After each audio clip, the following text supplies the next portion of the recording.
Hola mis hermanos amigos, Dios les bendiga compartiendo con ustedes una cápsula bíblica más. Recuerden que hemos estado haciendo un estudio, una reflexión al respecto de la primera epístola de Juan y hoy vamos a ir finalizando, vamos entrando ya en el último capítulo. Hoy vamos a estar viendo primera de Juan, capítulo 5, versículos 1 al 12. Y el apóstol Juan comienza este último capítulo de su carta o de su epístola, una vez más, afirmando que Jesús es el Cristo y está llamando la atención al advertir a la iglesia que para ser hijo de Dios es necesario creer en Jesús, el Cristo. Y dice versículo 1 del capítulo 5, todo aquel que cree que Jesús es el Cristo es nacido de Dios, y todo aquel que ama al que engendró, ama también al que ha sido engendrado por él. Recordemos que los enemigos del Evangelio, que atacaban también a Juan, enseñaban que Jesús no era el Cristo, y muchos líderes judíos negaban que Jesús fuera el Cristo, es decir, el Mesías. Entonces Juan, con el ánimo de confirmar todo lo que había enseñado, quiere reafirmar en cada creyente su convicción de la fe en Jesús el Cristo, Hijo de Dios, Dios mismo.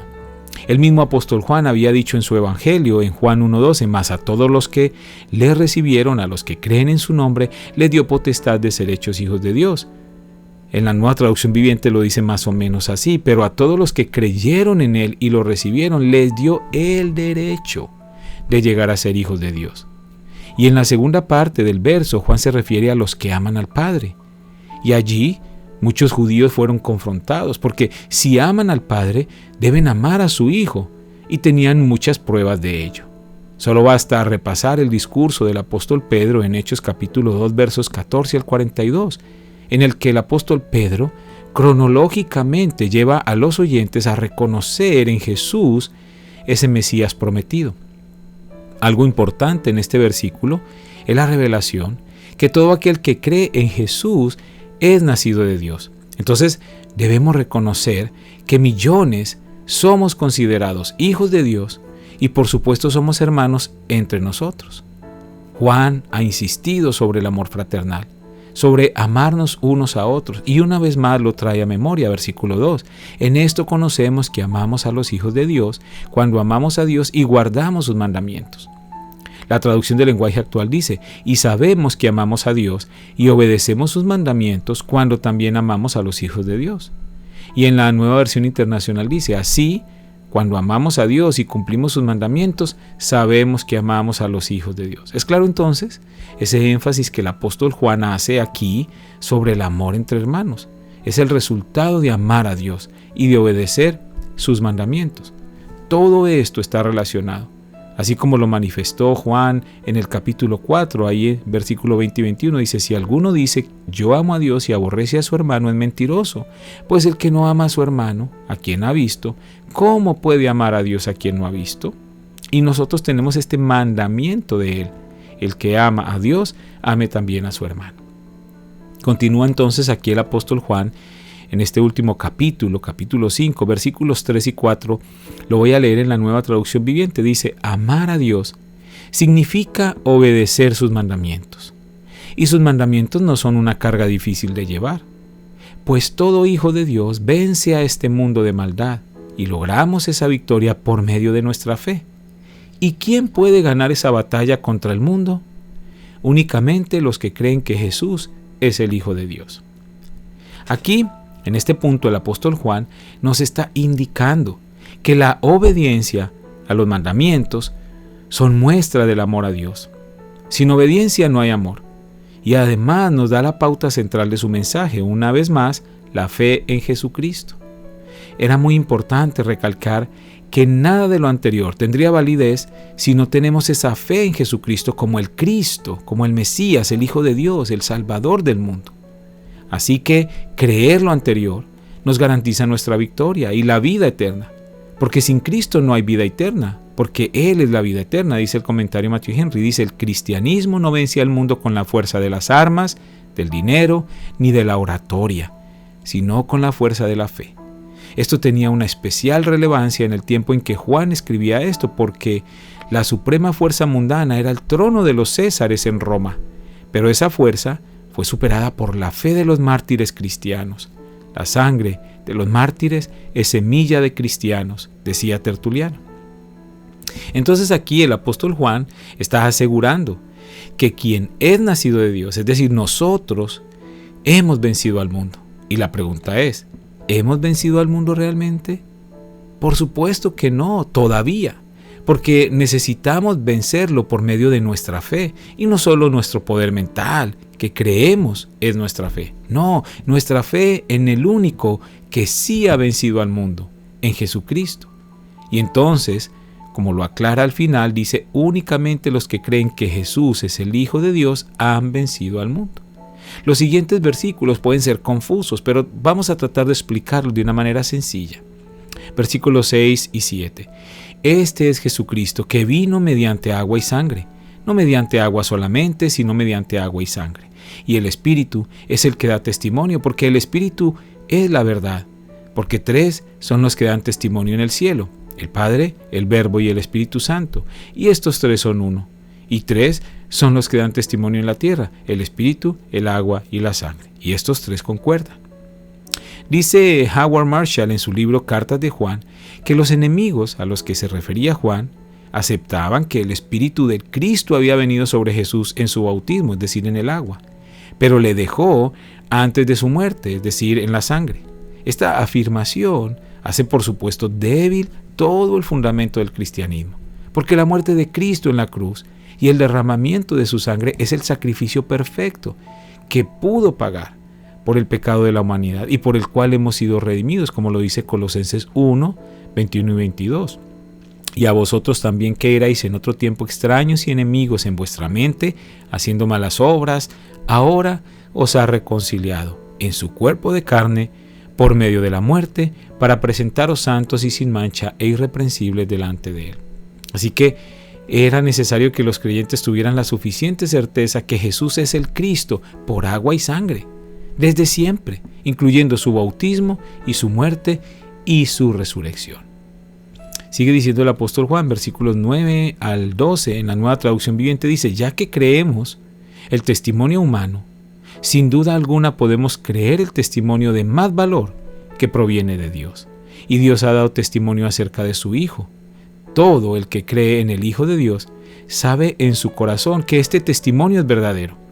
Los que no lo creen en realidad llaman a Dios mentiroso, porque no creen el testimonio que Él ha dado acerca de su Hijo. Y este es el testimonio que Dios ha dado. Él nos dio vida eterna, y esa vida está en su Hijo. El que tiene al Hijo tiene la vida. El que no tiene al Hijo de Dios no tiene la vida. Es absolutamente claro el apóstol Juan con estas palabras.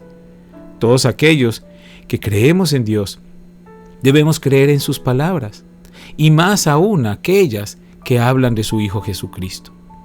Y el apóstol Juan recalca entre muchas, la escena misma del bautismo de Jesús, en la que el Espíritu Santo se manifiesta. Y en la misma escena se oye la voz del Padre dando testimonio sobre Jesús como su Hijo. Y eso está en Mateo 3, 16 y 17. Y Jesús, después que fue bautizado, subió luego del agua, y he aquí, los cielos le fueron abiertos, y vio al Espíritu de Dios, que descendía como paloma, y venía sobre él. Y hubo una voz de los cielos que decía: este es mi Hijo amado, en quien tengo complacencia. Una vez más, les declara que la seguridad de su vida eterna, está en la fe que depositaron en Jesús como el Cristo. Dice: el que tiene al Hijo tiene la vida. Ahora, si miramos con calma lo que el apóstol Juan le estaba enseñando o exhortando a los creyentes en ese momento, debemos encontrar también para nosotros allí una palabra para el día de hoy. La fe en la persona correcta, el amor en la persona correcta y la esperanza en la persona correcta.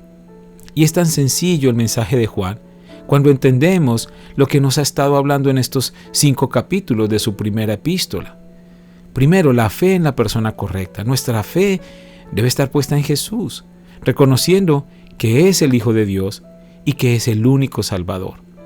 Si hemos decidido creer, entonces debemos creer en Dios y en Jesucristo, su único Hijo, que ha sido enviado para rescatarnos de nuestros pecados y de nuestra maldad. El componente principal de la fe es el creer en algo o en alguien. Para nosotros es creer en Jesucristo, es poner nuestra absoluta confianza en Él. Corintios 5:7 dice, porque por fe andamos, no por vista.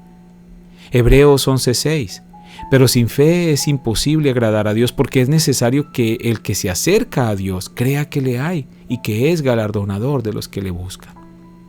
Gálatas 3:26-27 dice, pues todos sois hijos de Dios por la fe en Cristo Jesús, porque todos los que habéis sido bautizados en Cristo, de Cristo estáis revestidos. Entonces, no debemos poner nuestra fe, es decir, nuestro creer, en personas, en cosas, en acontecimientos, que nos distraigan del verdadero enfoque de nuestra fe, que es Jesucristo. No debemos poner nuestra fe en personas, por mucho afecto que les tengamos. No debemos poner nuestra fe en ellos, ni en cosas, porque hoy están y mañana no sabemos. Y en acontecimientos que, como la historia misma, son cambiantes, y el único que no cambia es Dios. Salmo 102, 25-27 lo dice, desde el principio tú fundaste la tierra, y los cielos son obras de tus manos. Ellos perecerán, mas tú permanecerás. Y todos ellos como una vestidura se envejecerán, como un vestido los mudarás y serán mudados, pero tú eres el mismo, y tus años no se acabarán. Segundo, el amor en la persona correcta. Amar a Dios es la base de absolutamente todo en el caminar cristiano. Si no amamos a Dios, no hay nada. Desde el principio, el amor a Dios es parte fundamental de nuestra relación con Él. Dice Deuteronomio 6:5, y amarás a Jehová tu Dios de todo tu corazón y de toda tu alma y con todas tus fuerzas. El amor en estos contextos nos dirige a Dios y también al prójimo. Juan ha sido muy enfático en el amor fraternal, el amor entre los hermanos. Precisamente en este capítulo 5 nos recalca que todos los que hemos creído en Dios somos sus hijos, por consiguiente somos hermanos, y debemos demostrar que amamos a Dios amándonos también entre nosotros. Y todo tiene sentido cuando el apóstol Juan nos exhorta ahí en el capítulo 4, versículo 20, si alguno dice yo amo a Dios y aborrece a su hermano, es mentiroso. ¿Cómo puede amar a Dios a quien no ha visto? Ahora, no hay tregua en esto. El amor fraternal es la mejor manera de demostrar que si amamos verdaderamente a Dios, que no hay religión en mi vida, que hay una relación, que no soy un fariseo hipócrita, que soy un verdadero discípulo. Esto es lo que Dios manda y es lo que tenemos que obedecer. Tercero, la esperanza en la persona correcta. Recordemos que la esperanza también la entendemos como confianza, como expectativa, como seguridad. Entonces la pregunta es, ¿en quién debemos depositar nuestra esperanza? Y Romanos 15:13 dice, y el Dios de esperanza os llene de todo gozo y paz en el creer, para que abundéis en esperanza por el poder del Espíritu Santo. Dios es Dios de esperanza. Hebreos 11:1 dice, es pues la fe, la certeza de lo que se espera, la convicción de lo que no se ve. La esperanza está relacionada con la fe, con el objetivo de nuestra fe.